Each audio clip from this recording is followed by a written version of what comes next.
Ya baik teman-teman, kita mulai ya perkuliahan kita pagi hari ini.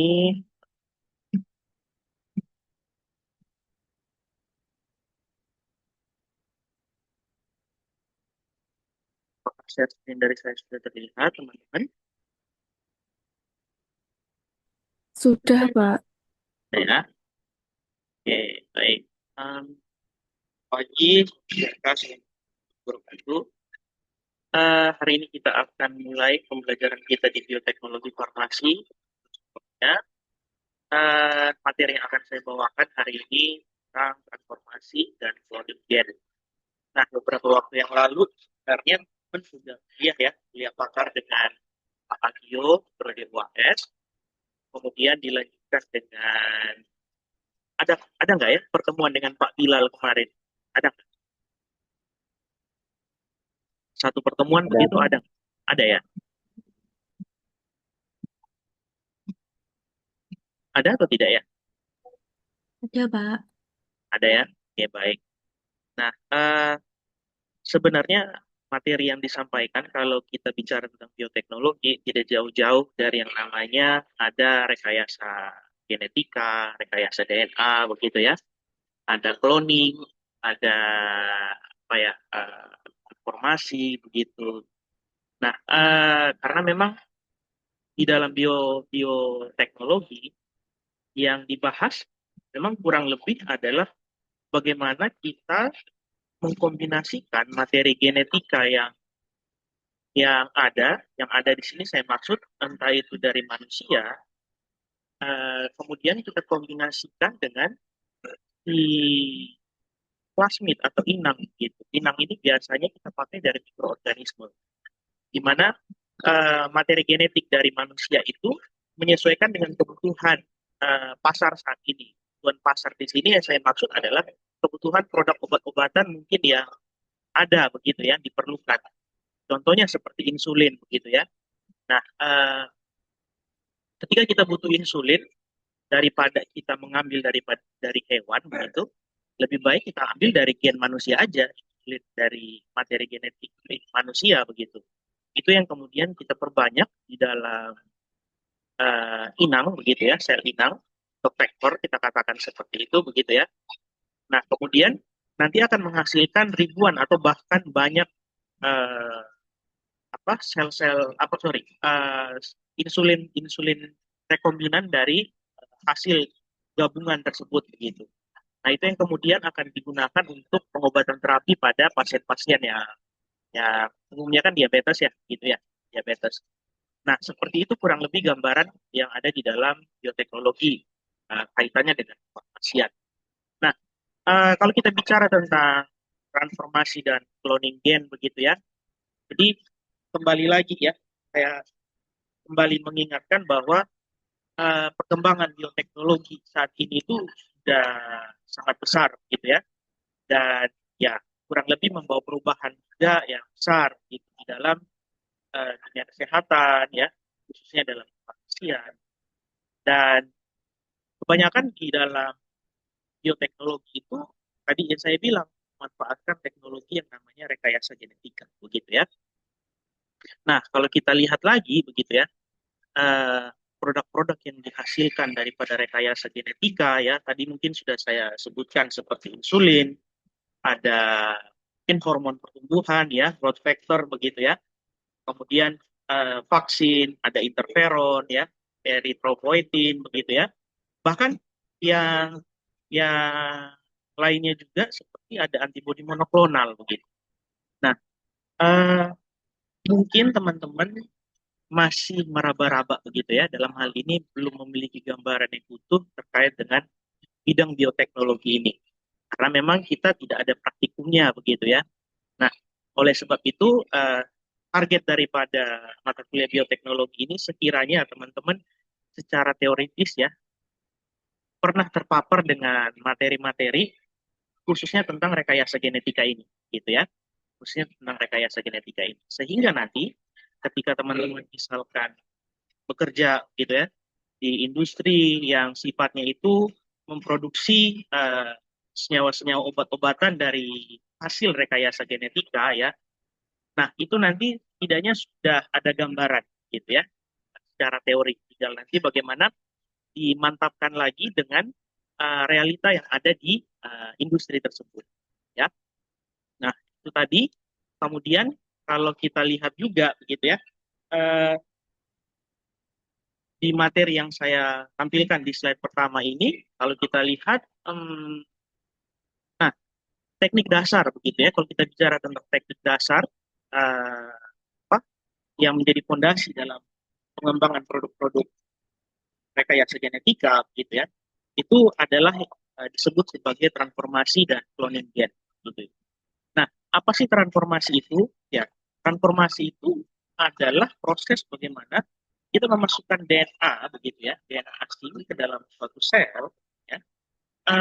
Sedangkan kalau cloning gen itu dia berbeda dari transformasi. Kalau transformasi dia orientasinya memasukkan DNA asing ke dalam suatu sel, cloning itu teman-teman sudah pernah dengar ya, cloning adalah bagaimana kita atau teknik memperbanyak gitu ya suatu gen tadi DNA itu, sehingga nanti dari hasil perbanyak atau replikasi kebanyakan daripada gen-gen tersebut dapat kita pelajari ya, kita lihat lagi manfaatnya apa ya, tentunya endingnya dapat kita ekspresikan untuk menghasilkan istilahnya itu produk-produk kefarmasian dalam bioteknologi itu namanya protein gitu ya, protein-protein yang dihasilkan.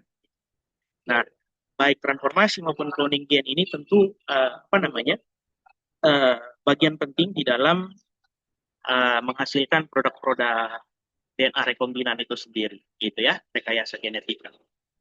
Nah, kalau kita lihat secara definisi dikatakan bahwa transformasi merupakan proses memasukkan DNA, begitu ya, masukkan DNA asing ke dalam suatu sel.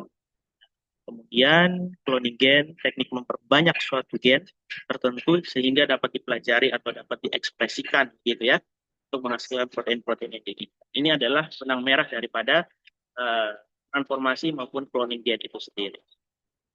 Nah, kalau kita lihat di dalam mungkin contoh realita begitu ya, contoh-contohnya begitu yang tadi sempat saya singgung ya, terkait dengan insulin misalkan ya. Jadi teknisnya begini, gen penghasil insulin ya biasakan pankreas ya gitu ya, dan pankreas gen penghasil insulin itu kita ambil dari manusia, kemudian gen-gen tersebut kita masukkan ke dalam plasmid ya, masukkan ke dalam plasmid, kemudian kita lakukan informasi ya, kita masukkan itu plasmid itu ke dalam bakteri Escherichia coli. Katakanlah contoh bakterinya tadi ya Escherichia coli begitu ya, atau bakteri lainnya yang kita ketahui perkembangbiakannya dalam suatu waktu tertentu dapat bermultiplikasi sangat cepat begitu. Nah, dengan multiplikasi dari Escherichia coli begitu ya, nah otomatis nanti kita dapat memanen juga plasmid-plasmid yang ada di dalam Escherichia coli itu. Nah, sehingga nanti dapat kita peroleh ya protein-protein begitu ya, atau produk-produk farmasian khususnya insulin tadi dalam jumlah yang lebih besar ya, kita murnikan kembali begitu, karena namanya juga masih di dalam bakteri, perlu kita ekstrak kembali proteinnya, kita ambil ya, insulinnya kita ambil, kita murnikan kembali dan kita gunakan sebagai obat pada pasien diabetes. Nah, gambarannya kemudian yang berikutnya perlu teman-teman ketahui konsep dasar daripada transformasi gen ya. Poin pertama adalah transformasi yang molekuler ke dalam sel hidup sehingga DNA tersebut dapat dipertahankan atau diekspresikan oleh sel penerima.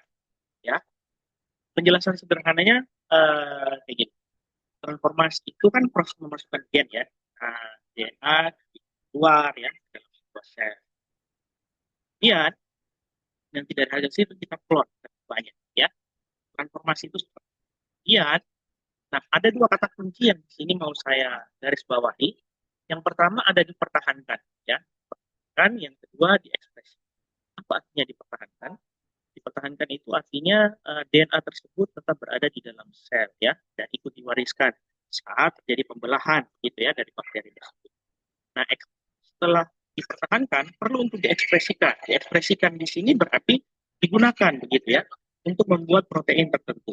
Ya, itu dipertahankan dan diekspresikan ya. Itu dua istilah penting yang perlu untuk teman-teman garis bawahi ya, pertahankan dan diekspresikan. Kemudian setelah apa namanya? Setelah DNA berhasil masuk gitu ya, setelah berhasil ditransformasikan, nah bakteri mampu memperbanyak plasmid, bahkan mengekspresikan gen yang dibawa sehingga menghasilkan protein rekombinan.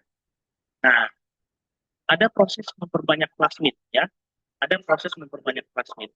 Nah, kemudian yang kedua, ada proses mengekspresikan gen.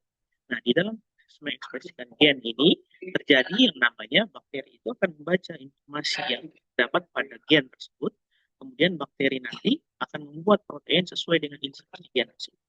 Ya, ini proses ekspresi gen mungkin ada di materi dasar dari UTS ya, dengan tujuh. Jadi, ada proses membaca ya informasi pada gen, kemudian dari informasi yang diperoleh tersebut dia akan membuat produk protein sesuai dengan instruksi dari gen. Kemudian kalau kita lihat yang ketiga adalah transformasi dapat terjadi secara alami pada beberapa spesies bakteri. Tapi dalam laboratorium biasanya dilakukan secara buatan menggunakan metode hands-on atau elektroporasi gitu ya. Nah, perlu teman-teman ketahui bahwa ketika terjadi proses transformasi begitu ya ataupun cloning, nah kenyataannya sebenarnya tidak semua bakteri itu mampu menerima DNA itu dengan mudah gitu. Kenapa? Kita perlu ketahui bahwa dinding sel daripada bakteri itu sifatnya itu semi permeable ya atau selektif permeable begitu. Jadi tidak semua itu bisa masuk. DNA itu tidak bisa kita masukkan. Nah, solusinya bagaimana supaya dia bisa masuk? Kita pakai teknik yang namanya itu ada headshot dan elektroporasi.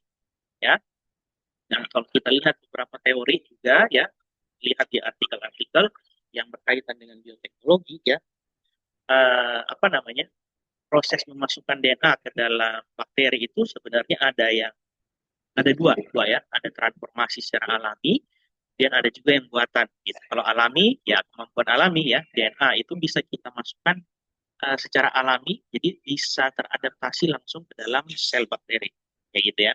Nah, kalau yang kedua, ini perlu perlu kita bantu. Nah, disinilah yang buatan ini begitu ya, itu yang kita memanfaatkan teknik ya tadi pemanasan ataupun elektroporasi. Ya, pemanasan di sini head shock ya namanya ya, kejutan panas begitu ya. Di kurang lebih tekniknya itu bakteri didinginkan terlebih dahulu begitu ya, didinginkan kemudian kita panaskan ya, suhunya kurang lebih sekitar 40 sampai 45 derajat Celcius selama kurang lebih 1 menit begitu ya. Nah, karena akibat ada perubahan suhu yang cepat begitu ya, dari dingin kita ubah ke panas, nah otomatis membran sel yang tadi dia akan lebih permeable gitu ya, lebih mudah untuk kita sisipi dengan si DNA itu, sehingga nanti DNA dapat masuk. Ketika dia masuk ya, jadi proses replikasi dan akhirnya multiplikasi atau cloning daripada DNA itu dapat terjadi di dalam sel bakteri gitu ya. Nah, kemudian yang kedua adalah apa namanya elektroporasi. Nah, kalau elektroporasi ini namanya juga elektro ya, ada sedikit kejutan listrik gitu ya. Nah, arus listrik itu tentu nanti akan setidaknya merangsang pori-pori kecil daripada membran sel bakteri tersebut untuk dapat terbuka. Nah, ketika dia terbuka gitu ya, nah kita dapat memanfaatkan itu untuk memasukkan DNA atau gen dari genetik tadi ya, entah itu dari manusia ya, kita sudah sisipi dalam plasmid begitu ya. Plasmid itu kemudian kita masukkan ke dalam uh, sel daripada bakteri tersebut melalui memanfaatkan pori yang tadi ya, pori-pori yang terbentuk akibat adanya kejutan listrik yang singkat begitu ya. Nah, itu konsep dasar dari transformasi gen. Nah, kemudian kita berpindah sedikit ke yang namanya itu cloning gen ya. Nah, di dalam cloning gen, DNA itu tidak secara langsung dimasukkan ke dalam bakteri ya. Perlu kita sisipkan ke dalam vektor. Itu prinsipnya. Jadi uh, ketika kita ingin mengcloning, itu tidak langsung materi genetik itu kita masukkan ke dalam bakteri gitu ya. Nah, kita harus memasukkan ke dalam vektor. Vektor ini adalah pembawanya begitu ya. Atau kita kenal sebagai istilah plasmid gitu ya. Nah, ketika kita sudah berhasil menggabungkan antara materi genetik ya seperti gambar ini ya dengan vektor yang berwarna biru ini, itu yang kemudian akan kita transformasikan atau kita masukkan ke dalam sel bakteri begitu ya. Dia akan bereplikasi. Nah, biasanya ini ketika kita sudah berhasil memasukkan itu, kita tidak bisa hanya menggunakan satu gabungan ini aja, gitu ya. Satu DNA rekombinan ini saja. Nah, di dalam pemanfaatannya atau teknik daripada rekayasa genetika, baik transformasi maupun cloning, kita butuh banyak salinan-salinan DNA rekombinan ini. Ya, kita butuh banyak salinan rekombinan ini. Kenapa kita butuh salinan rekombinan ini, gitu ya? Nah, dari setiap salinan tersebut, kita akan masukkan ke dalam bakteri, karena kita butuh jumlahnya itu dalam jumlah yang besar. Nah, kalau teman-teman masih ingat materi yang disampaikan oleh Bu gitu ya, itu terkait dengan resiko yang terjadi ketika kita ingin memperbanyakkan atau memultiplikasi materi genetik. Tidak semua materi genetik yang berhasil dimultiplikasi itu sempurna. Ada yang plasmid kosong, ya, ada yang apa namanya plasmid tersebut materi genetik yang mengalami mutasi, mutasi kan kerusakan ya, itu pasang basanya itu tidak tepat, sehingga uh, apa namanya genetik tersebut rusak gitu ya. Nah, kalau kita terus perbanyak, ya kesalahan yang terus kita perbanyak gitu ya, materi yang rusak tersebut yang terus kita produksi. Nah, itu tentu nanti efektivitasnya, kalau kita bicara tentang insulin, dia tidak akan berperan sebagai insulin karena itu insulin yang rusak. Gitu. Nah, otomatis kita perlu banyak salinan.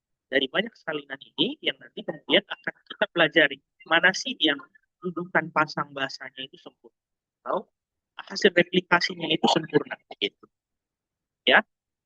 Kalau yang sempurna itu yang kemudian nanti akan kita proses, tapi kalau yang rusak tidak akan kita gunakan gitu ya. Nah, itu kenyataan yang perlu kita pelajari dan teman-teman dapatkan, sehingga teman-teman tidak membayangkan bahwa satu kali membuat itu pasti langsung jadi begitu. Tidak ya, tidak langsung jadi. Kita butuh banyak replikasi, banyak salinan, dan dari salinan tersebut tentu akan ada yang rusak, ada yang tidak rusak, bagus gitu ya. Nah, yang bagus ini yang kemudian kita buat. Nah, kemudian ya kita lihat di sini ada tujuan-tujuan utama cloning ya, oleh salinan gen dan nilai besar ya, pelajari struktur dan fungsi suatu gen gitu ya, gen kecil rekombinan ini adalah tujuan akhirnya gitu ya. Kemudian mengembangkan organisme transgenik ya, kita kembangkan dari protein rekombinan, kita menghasilkan organisme-organisme transgenik yang dihasilkan dari protein rekombinan tadi. Kemudian mendukung penelitian biologi molekuler dan penelitian. Itu adalah pengertian daripada cloning gen itu sendiri. Kemudian kalau kita lihat ya, prinsip dasar daripada cloning gen. Nah, secara umum teman-teman semuanya, prinsip dasar cloning gen itu terdiri atas tiga tahap pertama ya. Sendiri gen, vektor, dan juga kebanyakan gen di dalam organisme inert ya. Ketiga tahapan ini teman-teman semuanya kaitan begitu ya. Nah, ini yang menjadi dasar juga dalam kita melakukan teknologi DNA rekombinan. Ya. Kemudian ya, kita lihat dulu poin per poin. Yang pertama isolasi gen target. Nah, tahap pertama itu pasti kita harus mengisolasi gen target dulu gitu ya. Nah, tujuan daripada cloning apa namanya? Isolasi gen target ini sebenarnya adalah bagaimana kita memperoleh gen yang akan kita cloning nantinya gitu ya. Isolasi gen target istilahnya seperti itu ya. Kalau kita tujuannya untuk menghasilkan rekombinan, sudah pasti gen yang isolasi adalah gen insulin gitu ya, gen insulin dari manusia. Nah, DNA yang mengandung gen tersebut yang nanti akan kita ekstraksi ya dari sel manusia, kemudian dipisahkan akan teknologi PCR gitu ya. Nah, disinilah nanti ada yang namanya itu peran dari enzim restriksi dan juga enzim DNA ligase. Nah, kemudian tahap berikutnya adalah penyisipan gen ke dalam vektor gitu ya. Nah, ya, kalau kita bicara tentang apa namanya enzim restriksi dan ligase, ada yang masih ingat tidak apa fungsi daripada enzim restriksi? Ada yang masih ingat fungsi daripada enzim restriksi?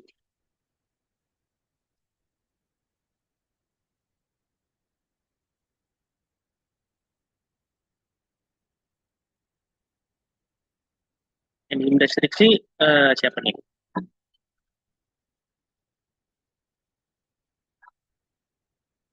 Aprilia ada ya. Aprilia masih ingat tidak fungsi daripada enzim restriksi?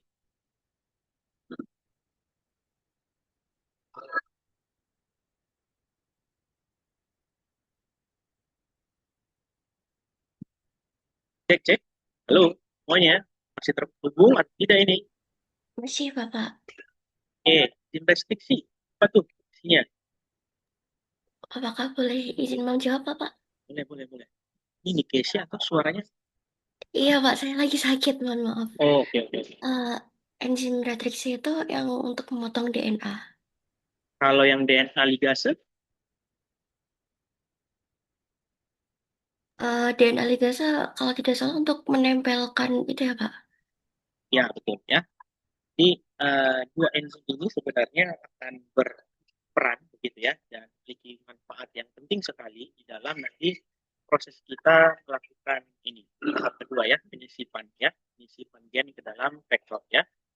Nah, gen yang telah berhasil isolasi ya tidak dapat langsung nanti kita masukkan ke dalam bakteri ya. Jadi sudah saya sampaikan gitu. Nah, otomatis begitu ya kita butuh pemotong plasmid itu kita siapkan dulu, kemudian kita potong, kita hubungkan dengan fragmen DNA yang tadi kita berhasil isolasi dari tahap pertama, kemudian nanti kita gabungkan dengan enzim ligase gitu ya. Nah, suatu kesatuan utuh itu yang kita sebut sebagai plasmid utuh atau DNA rekombinan. DNA rekombinan itu yang kemudian nanti akan kita sisipi ke dalam mikroorganisme ya.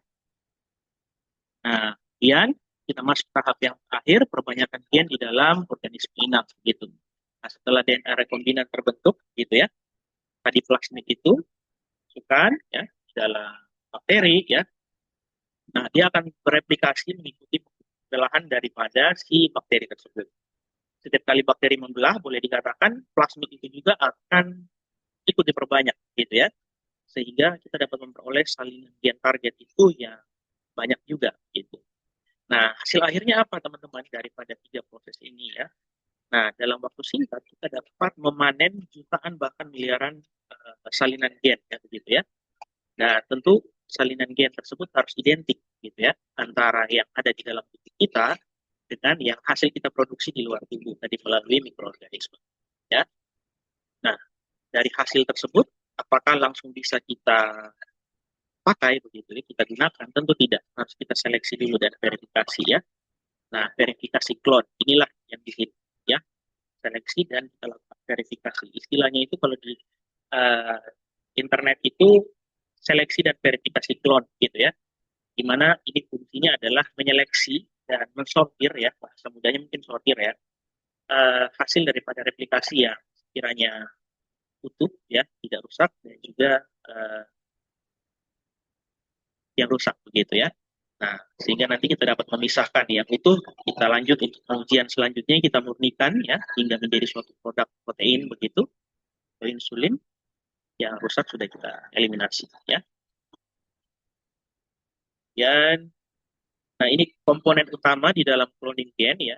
Pertama, kita perlu ada gen target. Yang kedua, kita perlu ada namanya vektor.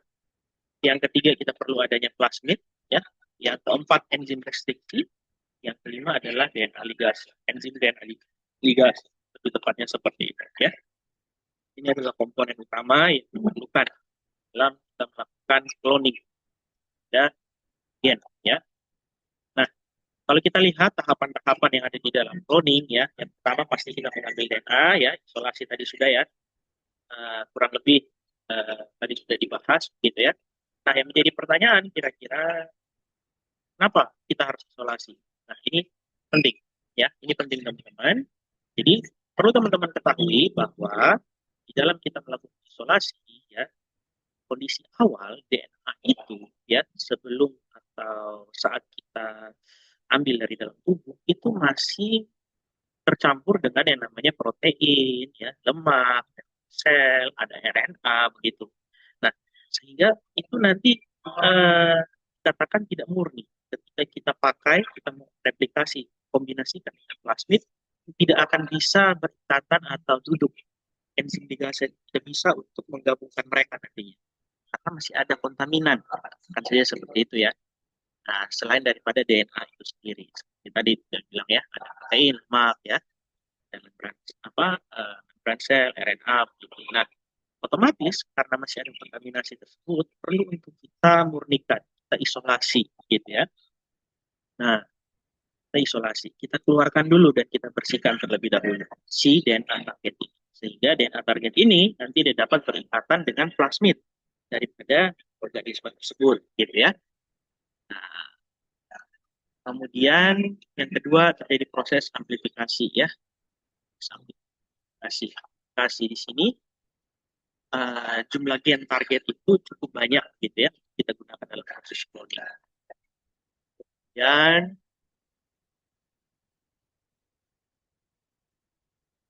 nah, kalau kita lihat tahap ketiga itu adalah em, pada tahap ketiga ini setelah kita apa namanya berhasil diperbanyak begitu ya dan kita sudah seleksi pastikan itu adalah eh, DNA rekombinan materi genetik yang utuh gitu ya melalui PCR. Nah kita apa namanya pisahkan gitu ya kita potong begitu ya gen target itu gitu kita potong gen target tersebut menggunakan enzim restriksi ya enzim restriksi. Kemudian kita gabung lagi tuh akan si apa namanya DNA ligase. Nah ini fungsi daripada DNA ligase. Nah di dalam DNA ligase ini ya ada satu istilah yang penting yang perlu teman-teman ingat, uh, namanya itu ikatan fosfodiester ya ikatan fosfodiester. Jadi begini, tadi kan sempat saya singgung bahwa ada kemungkinan ketika terjadi kontaminasi ataupun DNA itu tidak murni begitu ya. Nah, sangat memungkinkan untuk si plasmid itu tidak dapat berikatan dengan DNA itu gitu. Nah, oleh sebab itu tadi kita murnikan kan solusinya seperti itu. Terseleksi gitu. Nah, di dalam apa namanya? Uh, di dalam proses ikatan tersebut ya. Nah, ketika si DNA tidak bisa berikatan dengan si plasmid, DNA target tidak dapat berikatan si apa namanya? Plasmid. Nah, itu yang mempengaruhi itu adalah ikatan fosfodiester ya. Nah, ikatan fosfodiester ini boleh dibilang suatu ikatan uh, di dalam proses replikasi, gitu ya, yang sangat berpengaruh terhadap nanti dalam menghasilkan fragmen-fragmen berikutnya, ya. Kalau ikatan fosfodiester ini terlalu banyak, gitu ya. Nah, fragmen-fragmen gen tersebut yang dihasilkan itu nanti tidak utuh, gitu. Jadi seminimal mungkin harus kita minimalisir terjadinya ikatan fosfodiester ini. Nah, supaya ikatan fosfodiester pada saat ini kan terjadi pada saat penggabungan ya. Nah, supaya ikatan fosfodiester ini yang mengakibatkan mutasi tadi atau gen jadi tidak utuh ini tidak terjadi begitu. Nah, otomatis sebelum tahap ligase DNA penggabungan ini pengikatan ini perlu untuk kita murnikan tadi. Kita isolasi gen target harus tepat ya. Isolasi gen ini harus tepat. Kalau tidak dia akan menyambungkan fragmen yang salah ya sehingga nanti jadi suatu DNA rekombinan yang tidak utuh ataupun rusak. Ingat-ingat ya ikatan fosfodiester ya ikatan fosfodiester. Kemudian yang kelima adalah transformasi tadi ya ada dua transformasi tadi kan sudah saya sebutkan bahwa ini adalah metode memasukkan begitu ya dari DNA rekombinan ke dalam sel bakteri. Namun ada dua ya. Tadi ada yang secara alami dapat masuk, dan juga yang perlu bantuan di laboratorium. Kalau yang perlu bantuan di laboratorium itu ada dua metode lagi. Ada hands-off, metode pemanasan, mana kalau hands-off ini kita dinginkan, kemudian kita panaskan. Transisi singkat daripada dingin menjadi panas, akhirnya dinding sel tadi yang boleh dibilang sifatnya itu semi permeable, selektif begitu, dia jadi permeable. Sehingga dapat kita masukkan tuh DNA rekombinan ke dalam sel bakteri. Kemudian kalau yang kedua itu adalah elektroporasi ya, dimanfaatkan kejutan listrik singkat sehingga nanti dari kejutan listrik tersebut pori-pori daripada dinding sel bakteri itu dapat terbuka begitu ya. Dan ketika dia terbuka, harapannya itu dapat dikasih CP dengan si DNA rekombinan ini ya, sehingga DNA rekombinan ini dapat masuk ke dalam sel bakteri, ke dalam tubuh bakteri sehingga nanti terjadi proses multiplikasi banyak. Kemudian, nah, tidak semua bakteri kita masuk ke seleksi transfer, ya. Tidak semua bakteri itu berhasil menerima plasmid tadi ya, kurang lebih juga sudah saya sampaikan ya. Oleh sebab itu perlu kita uji, kita seleksi lagi ya. Akan jadi semua yang berhasil kita perbanyak itu kita seleksi lagi gitu ya. Biotik ya, metilin. Nah, hanya bakteri yang membawa plasmid dengan gen resistensi antibiotik yang dapat tumbuh untuk koloni ya. Itu misalkan kita ingin menghasilkan produk-produk antibiotik gitu ya dengan metode DNA recombinant. Kemudian yang ketujuh kita lakukan verifikasi cloning mana koloni yang tumbuh itu bukan yang target. Oleh karena itu kita lakukan verifikasi lebih lanjut menggunakan koloni PCR atau analisis restriksi, ada elektroforesis DNA dan juga ada DNA sequencing gitu ya. Nah, bagaimana dengan aplikasi transformasi dan cloning gen di bidang farmasi? Nah, ada beberapa aplikasi nih. Yang pertama tadi insulin manusia, kita dapat buat juga hormon tumbuhan ya, ada interferon ya, ada erythropoietin atau EPO, kita bilang seperti itu ya pada berarti kasus anemia begitu, ada vaksin rekombinan ya, ada enzim terapeutik dan juga ada antibodi monoklonal ya, di kanker dan penyakit autoimun. Itu adalah produk-produk bioteknologi ya yang dimanfaatkan begitu dari DNA rekombinan itu sendiri. Nah, kemudian kita lihat lagi keuntungan dan keterbatasan ya daripada si DNA rekombinan khususnya transformasi dan juga cloning sendiri gitu ya. Yang pertama kita lihat keuntungannya ya, kita dapat memproduksi protein dalam jumlah yang besar ya. Di keterbatasan waktu itu dapat kita minimalisir gitu ya. Dalam waktu yang singkat justru kita dapat melihat banyak sekali protein rekombinan atau DNA rekombinan itu sendiri ya. Itu kita gunakan, kita proses lebih lanjut menjadi suatu produk farmasian. Kemudian produk lebih tinggi karena tadi ya proses seleksinya itu juga tentu lebih maksimal begitu ya.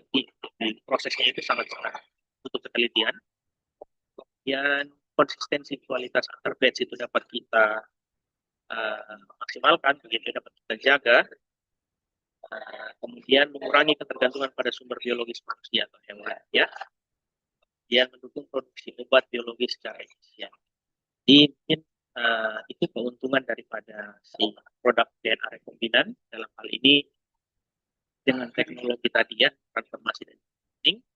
Namun ada keterbatasan yang tidak semua protein dapat diekspresikan secara optimal pada bakteri. Tentu saja ya, karena setiap bakteri juga memiliki apa ya, fisiologisnya masing-masing, gitu ya, boleh saya katakan seperti itu. Baik dari sisi dinding terluarnya, dinding selnya, ataupun materi genetik yang dimiliki oleh si bakteri tersebut.